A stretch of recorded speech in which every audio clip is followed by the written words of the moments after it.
देशातील बाबासाहेब आंबेडकरांची राज्यघटना आज धोक्यात. माजी खासदार डॉक्टर भालचंद्र मुणगीकर.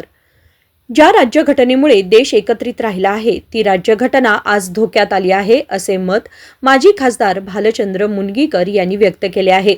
तसेच देशातले आजच्या राज्यकर्त्यांना डॉक्टर बाबासाहेब आंबेडकरांची राज्यघटना मंजूर नाही असा आरोप करत 1947 रोजी भारत स्वतंत्र झाला हे त्यांना मान्य नसून नरेंद्र मोदी पंतप्रधान झाल्यावर देश स्वतंत्र झाला असं त्यांचं मत असल्याचं विधान माजी खासदार भालचंद्र मुणगीकर यांनी केलं आहे.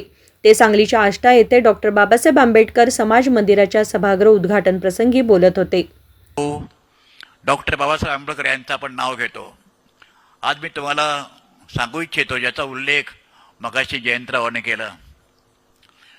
ज्या भारतीय राज्यघटनेमुळे हा देश एकत्र राहिलेला आहे ती राज्यघटना धोक्यात आलेली आहे. या देशातील आजचे विद्यमान राज्यकर्ते त्यांना या देशाची बाबासाहेबांनी तयार केलेली राज्यघटना मंजूर नाही. किंबहुना 1947 साली देश स्वतंत्र झाला हेच त्यांना मान्य नाही. त्यांचं असं म्हणणं आहे, मे 2024 मध्ये श्री नरेंद्र मोदी प्राईम मिनिस्टर झाले त्या दिवशी देश स्वतंत्र झाला.